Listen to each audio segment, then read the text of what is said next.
কানপুর মান্নাপাড়া আদিবাসী বৃন্দের উদ্যোগে অনুষ্ঠিত হয়ে গেল স্বেচ্ছায় রক্তদান শিবির ও বসে অঙ্ক প্রতিযোগিতা। কানপুর মান্নাপাড়া আদিবাসী বৃন্দের উদ্যোগে আয়োজিত হয়ে গেল স্বেচ্ছায় রক্তদান শিবির। এদিন দুর্গা দালানে স্বেচ্ছায় রক্তদান করতে এগিয়ে আসেন পুরুষ মহিলা উভয়ই।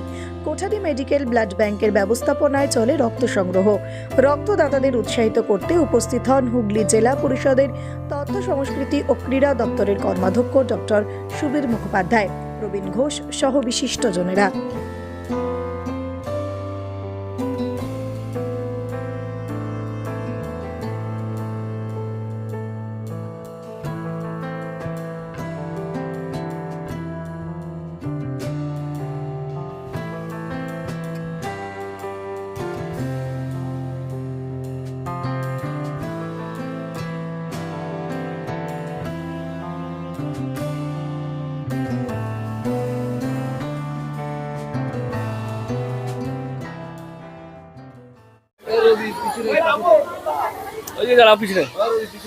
মাইকটা একটু বন্ধ রাখুন।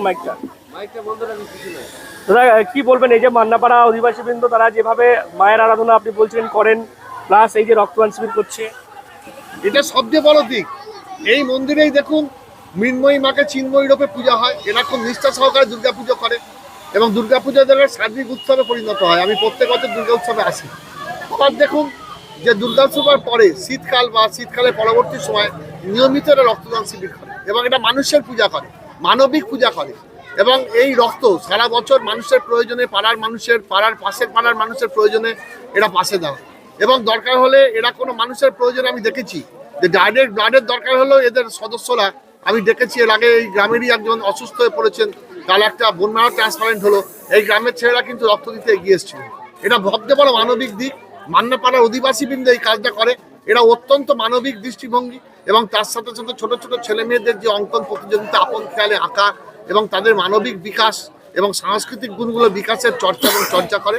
আমি নিশ্চিতভাবে এই জন্য এই ক্লাবকে এত ভালোবাসি, এই অধিবাসীবৃন্দের পুজোকে এত ভালোবাসি বা এই দুর্গোৎসব কমিটিকে এত ভালোবাসি, যারা শুধুমাত্র একটা দুর্গাপুজোও করে না, দুর্গাপুজোর পাশাপাশি এই মানবিক গুণগুলো, সামাজিক দায়বদ্ধতা এরা পালন করে। আমি এই অধিবাসীবৃন্দের এই অনুষ্ঠান, এদের আন্তরিকতা, এদের উৎসাহ এবং গ্রামের সব মানুষের এক হয়ে যাওয়া, এটাকে আমি অত্যন্ত সদর্থক দিক বলে মনে করি। এটা সমাজের প্রতি একটা বার্তা। কি কি অনুষ্ঠান হচ্ছে?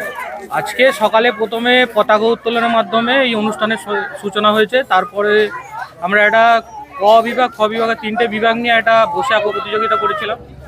তা আমরা ভালোভাবেই সফল হয়েছি। অনেক বাচ্চারা বসে আঁকো প্রতিযোগিতায় অংশ নিয়েছিল।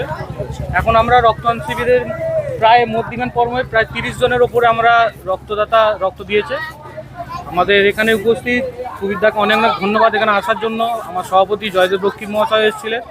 তারপরে আর সবথেকে বড় জিনিস হচ্ছে আমার এই ক্লাবের সদস্য যারা আছে, তারা টানা 3 দিন ব্যাপী কোনো কিছু চিন্তা না করে অক্লান্ত পরিশ্রম করে এই রক্তদান শিবিরটাকে সফল করতে সাহায্য করেছে। এর জন্য আমার ক্লাব মান্নাপাড়া বাসীবৃন্দকে অনেক অনেক শুভেচ্ছা ও অভিনন্দন।